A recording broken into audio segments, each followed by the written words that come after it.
Hi నమస్తే. అందరూ ఎలా ఉన్నారు? నేనైతే చాలా బాగున్నాను. నేను మీ గౌతమి. నాకు ఇంకో ఛానల్‌లో ఏమని కమెంట్స్ వస్తున్నాయంటే, మీరు ఇంగ్లీష్‌లో మాట్లాడుతుంటే మాకర్థం కావట్లేదు. సో, తెలుగులో ఆ వీడియోస్‌ని చేయడానికి ట్రై చేయండి అని చెప్పి చాలామంది అడిగారు. మన తెలుగు కమ్యూనిటీ వాళ్ళు అడిగితే నేను చెయ్యకపోవడమా చెప్పండి? అందుకని నా ప్రయత్నం అనమాట. ఆ ఛానల్‌లాగే ఈ ఛానల్‌ని కూడా ఆదరిస్తారని కోరుకుంటున్నాను. ఈరోజు టాపిక్ ఏంటంటే, చాలామంది అడిగిన ఒక టాపిక్కే. ముందు ఆల్రెడీ అక్కడ నేను వీడియో చేశాను.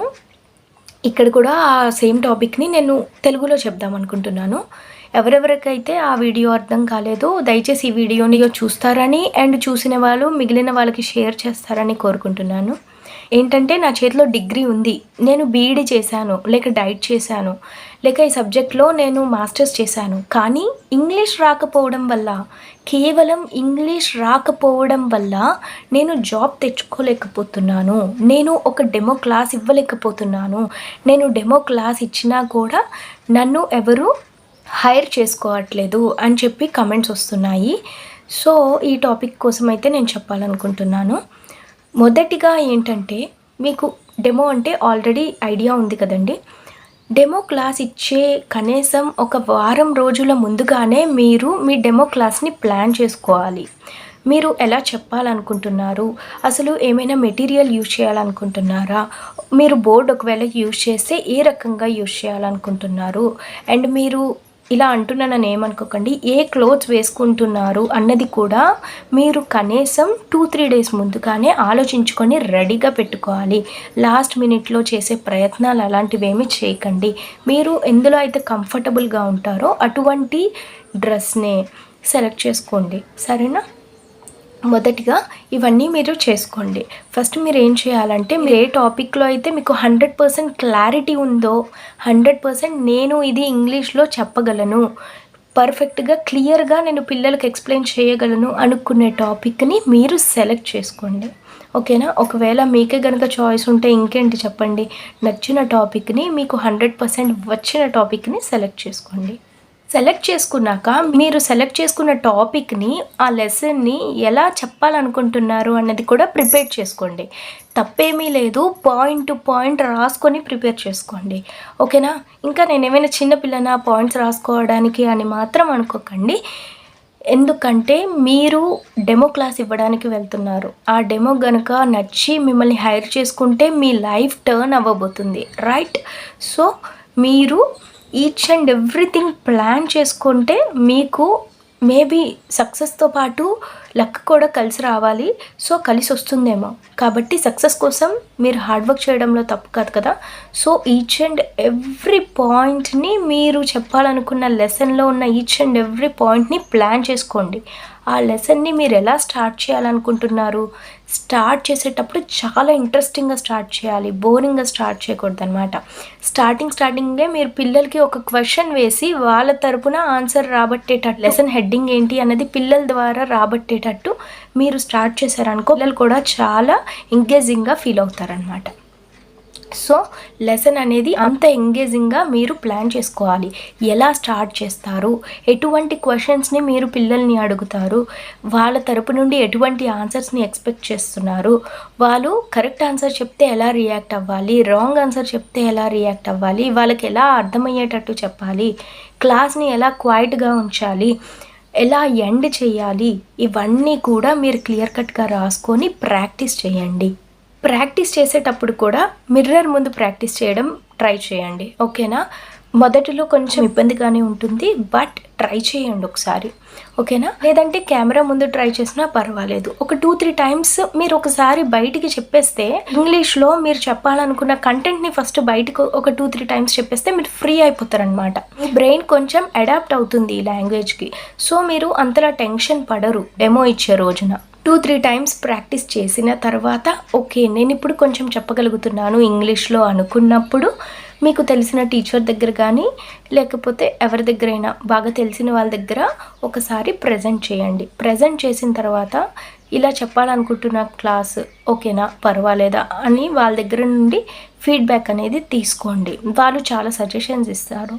కాబట్టి ఆ సజెషన్స్ అన్నీ కూడా మీరు మైండ్‌లో పెట్టుకొని, ఎక్కడ ఏదైతే మార్చాలో అన్నది చూసుకొని మార్చుకోండి. ఇప్పుడు మీరు లెసన్ చెప్పిన తర్వాత మీ వాయిస్ చాలా లోగా ఉంది, కొంచెం గట్టిగా చెప్పాలి అన్నారనుకోండి, ప్రాక్టీస్ చేసేటప్పుడు కొంచెం గట్టిగా మాట్లాడడం ప్రాక్టీస్ చేయండి. మీరు చాలా ఫాస్ట్గా చెప్తున్నారు అన్నారనుకోండి, కొంచెం నెమ్మదిగా చెప్పడానికి ట్రై చేయండి. ఓకే, వాళ్ళిచ్చే ఫీడ్బ్యాక్ అంటే చాలా గొప్పది, ఇంకేం లేదండి. ఎందుకంటే వాళ్ళు అన్నీ చూశారు అండ్ వాళ్ళకి అన్నీ తెలుసు. కాబట్టి వాళ్ళ దగ్గర నుండి ఫీడ్బ్యాక్ తీసుకోవడానికి ట్రై చేయండి. వాళ్ళు ఇచ్చిన ఫీడ్బ్యాక్ని ఫాలో అవ్వడానికి ట్రై చేయండి. క్లాస్కి వెళ్ళిన వెంటనే అందరినీ గ్రీట్ చేయండి. Good morning everyone, good afternoon all, ఇలా అందరినీ గ్రీట్ చేశాక మీ గురించి మీరు చిన్న ఇంట్రొడక్షన్ ఇచ్చుకోండి. My name is Gautami, I am your English teacher. I have come here to teach you science or social or English. ఇలా మీ సబ్జెక్ట్ చెప్పండి. ఓకేనా, చిన్న ఇంట్రొడక్షన్ పార్ట్ అనేది నేర్చుకోండి. ఇంట్రడక్షన్ స్టార్ట్ చేసేటప్పుడు మీరు గుర్తుంచుకోవాల్సిన విషయం ఏంటంటే, మీరు కాన్ఫిడెంట్గా కనిపించాలి. మీరు ఎప్పటి నుండో టీచింగ్ ఫీల్డ్లో ఉన్నారు అన్నట్టుగా కాన్ఫిడెంట్గా కనిపించాలి. మీరు కొంచెం భయపడినా కానీ పిల్లలకి అర్థమైపోతుంది. సో మీరు ఇంట్రొడక్షన్ ఇచ్చేటప్పుడు కానీ, మీ వే ఆఫ్ వాకింగ్ కానీ, అసలు మిమ్మల్ని చూస్తే టీచర్ వచ్చారు అన్న ఫీలింగ్ రావాలన్నమాట. మీరే భయపడ్డారనుకోండి మీ డెమో ఇచ్చేటప్పుడు, ఇంకా పిల్లలకి అర్థమవుతుంది మీరు జస్ట్ డెమో ఇవ్వడానికి వచ్చారని చెప్పి అర్థమైపోతుంది అనమాట. పిల్లలు కానీ సూపర్వైజర్ గారికి కానీ అసలు మీరు ఇది ఫస్ట్ టైం మీరు డెమో ఇస్తున్నారు అన్నట్టు ఉండకూడదు అనమాట. మీరు చాలా ఎక్స్పీరియన్స్తో చాలా కాన్ఫిడెంట్గా డెమో ఇస్తున్నారు అన్నట్టుగా వాళ్ళు ఫీల్ అవ్వాలి. అలా ఉండాలి మీ ఇంట్రొడక్షన్ అనేది. ఇంట్రొడక్షన్ ఇచ్చిన తర్వాత జస్ట్ కొంచెం పిల్లలతో మాట్లాడండి. ఓకే, పిల్లలు మీతో కంఫర్టబుల్గా ఫీల్ అయ్యేటట్టు చేసుకోండి. సో పిల్లలు మీతో కంఫర్టబుల్గా ఉంటే మీరు లెసన్ చెప్పేటప్పుడు ఏంటంటే మీలో ఉన్న భయం అంతా కూడా ఫస్ట్ పోతుందన్నమాట. మీరు ఫ్రీ అవుతారు. సో పిల్లలతో ఇంటరాక్ట్ అవ్వండి. మీరు మీ టాపిక్ని స్టార్ట్ చేసే కంటే ముందే పిల్లలకి క్లియర్ కట్ ఇన్స్ట్రక్షన్స్ అనేవి ఇవ్వండి ఇంగ్లీష్లో. ఓకేనా, all of you listen to me very carefully. I am going to ask you some questions regarding this topic. I will question you. I will ask some questions randomly. You need to answer me those questions. Note down this point. Okay, ఇలా మధ్య మధ్యలో instructions add చేసుకుంటూ ఉండండి. అలా instructions ఇస్తూ ఉంటే పిల్లలు కూడా మిమ్మల్ని ఫాలో అవుతూ ఉంటారనమాట. అండ్ అంతేకాకుండా లెసన్ చెప్పేటప్పుడు బ్లాక్ బోర్డ్ని కూడా యూజ్ చేయండి. బ్లాక్ బోర్డ్ యూజ్ చేసేటప్పుడు మీరు అలా కామ్గా కాకుండా ఏమైతే మీరు బ్లాక్ బోర్డ్లో రాస్తున్నారో అదంతా కూడా చెప్తూ ఉండండి అనమాట. Okay, all of you please note down. ఇప్పుడు బోర్డు మీద రాసేది మీరు అందరూ రాసుకోండి. Is it visible to each and everyone? నేను రాసేది మీ అందరికీ కనిపిస్తుందా? ఓకే, ఇటువంటి ఫ్రేజెస్ని మీరు చెబుతూ రాయొచ్చు అనమాట. ఒక విషయం ఏంటంటే, మీరు డెమో ఇచ్చేటప్పుడు 80:20 రూల్ని ఫాలో అవ్వండి. అంటే మీ క్లాస్ జరిగేటప్పుడు 80% పిల్లల ద్వారా ఆన్సర్స్ రప్పించడానికి ట్రై చేయండి. అండ్ 20% మీ వంతు అయి ఉండాలన్నమాట. 20% మీరు మాట్లాడితే 80% పిల్లల ఇంటరాక్షన్ అనేది ఉండాలి. సో 80% 20 రూల్ అమలు పరిచేటట్టు మీరు మీ లెసన్ ప్లాన్ని రెడీ చేసుకోవాలి. కాబట్టి ఎంత వెరైటీ ఆఫ్ క్వశ్చన్స్ రెడీ చేస్తారో మీ లెసన్, మీ డెమో అంత బాగుంటుంది. మీరు ఎంత బాగా ఎక్స్ప్లెయిన్ చేస్తే పిల్లలు అంత బాగా ఆన్సర్స్ ఇవ్వగలుగుతారు. So you need practice to do this. ఓకేనా, మీరు ఎంత బాగా ప్రాక్టీస్ చేస్తే మీకు అంత బాగా ఫలితం అనేది దక్కుతుంది. మీరు పిల్లల్ని క్వశ్చన్స్ అడిగి వాళ్ళు మీకు ఆన్సర్స్ చెప్తుంటే సూపర్వైజర్ గారు కూడా అనుకుంటారు, ఓ ఈవిడ చాలా బాగా చెబుతుంది అండ్ వే ఆఫ్ స్పీకింగ్ కూడా చాలా బాగుంది, కాన్ఫిడెంట్గా ఉన్నారు, పిల్లలు కూడా ఈవిడ చెప్పిన మాట వింటున్నారు, ఈవిడ ఎంతటి క్లాస్నైనా ఎలాంటి పిల్లలనైనా ఎలాంటి స్టూడెంట్స్నైనా మిస్చీఫ్ చేయకుండా కంట్రోల్ చేయగలుగుతున్నారు అని చెప్పి సూపర్వైజర్ గారికి కూడా నమ్మకం అనేది కలుగుతుంది. ఆ నమ్మకం కలిగితే చాలు, మిమ్మల్ని ఖచ్చితంగా హైర్ చేసుకునే ఛాన్సెస్ చాలా ఎక్కువ ఉంటాయి. డెమో ఇచ్చేటప్పుడు మీ వాయిస్ చాలా క్లియర్గా ఉండాలి. కావాలంటే ఒక వాటర్ బాటిల్ పట్టుకొని వెళ్ళండి. మీకు టెన్షన్ అనిపిస్తే కొంచెం వాటర్ తాగండి, పర్వాలేదు. కానీ మీ వాయిస్ చాలా క్లియర్గా ఉండాలి. అండ్ మీరు మాట్లాడే విధానం ఎలా ఉండాలంటే, మరీ ఫాస్ట్గా వెళ్ళిపోకూడదు, మరీ స్లోగా వెళ్ళిపోకూడదు. ఓకేనా, మీడియంలో ఉండాలి. మీరు చెప్పే ప్రతిదీ పిల్లలకు అర్థం కావాలి. Are you able to understand me? మీకు నేను చెప్పేది అర్థమవుతుందా? Can you hear me? మీకు నేను చెప్పేది వినపడుతుందా? ఇటువంటి చిన్న చిన్న ఇంగ్లీష్ ఫ్రేజెస్ నేర్చుకొని వాటిని బాగా బాగా ప్రాక్టీస్ చేస్తే మీరు స్పష్టంగా పలకగలుగుతారనమాట. పిల్లలు ఎవరైనా ఆన్సర్స్ ఇచ్చినప్పుడు వాళ్ళు బాగా చెప్పారనుకోండి, కరెక్ట్ ఆన్సర్ చెప్పారనుకోండి, వాళ్ళని పొగడండి కొంచెం. Good, very good, excellent, you have done a great job, you told the right answer, you guessed the right answer, it's good of you, it's very good of you, keep it up, awesome, good thinking. Okay, ఇలాగా adjectives అనేవి use చేస్తూ ఉంటే పిల్లలకు కూడా నాకు గుర్తు చెప్పించుకోవాలని ఉంటుంది అని కూడా ఆన్సర్ చెప్పే పిల్లలు అయితే ఉంటారు. అప్పట్లో నాకు అలాగే అనిపించేది. నేను స్టూడెంట్గా ఉండేటప్పుడు ఎవరైనా ఆన్సర్ చెప్పి వాళ్ళని టీచర్ పొగిడితే నేను నెక్స్ట్ ఆన్సర్ చెప్పాలి, నాకు టీచర్ గుడ్ చెప్పాలి అనుకునే వాళ్ళు ఉంటారండి. నేనున్నాను కదా, అలాగే చాలామంది ఉండుండేవాళ్ళు. సో మీరు ఇంటరాక్టివ్గా పిల్లల్ని ఎంతూజియాస్టిక్గా ట్రైన్ చేయాలన్నమాట మీ క్లాస్లో.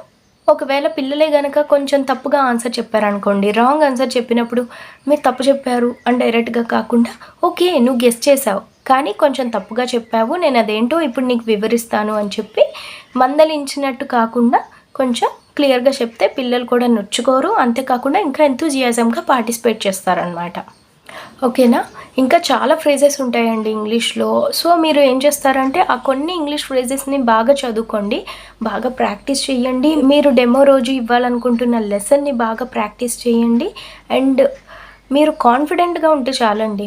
మీరే గనక అధైర్యంగా ఉంటే ఖచ్చితంగా మీకు నోటి నుండి మాట రాదనమాట. మీరు ఒక్కసారి ధైర్యంగా ఉండి మీ లెసన్ ప్లాన్ని నీట్గా రెడీ చేసుకొని మీ మెటీరియల్ అంతా తీసుకొని మీరు కంఫర్టబుల్గా రెడీ అయ్యి వెళ్తే చాలు.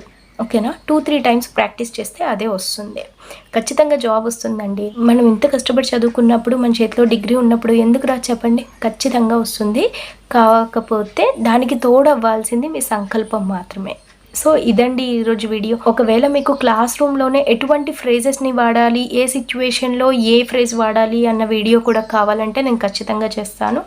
నాకు ఈ వీడియో కింద కామెంట్ సెక్షన్లో పెట్టండి. ఇంకా మన వాళ్ళు ఎవరైనా ఇదే సిచ్యువేషన్లో ఉంటే దయచేసి వాళ్ళకి వీడియోని షేర్ చేయండి. అంతేకాకుండా నా ఇంకో ఛానల్ని కూడా మీరు సబ్స్క్రైబ్ చేసుకోవచ్చు ఒకవేళ మీకు కంటెంట్ నచ్చితే. లింక్ అనేది నేను డిస్క్రిప్షన్లో పెడతాను అండ్ కమ్యూనిటీ ట్యాబ్లో కూడా ఉంటుంది. ఈ వీడియోకి అయితే ఇంతే, వచ్చే వారం వచ్చే వీడియోతో కలుద్దాము. Thank you so much.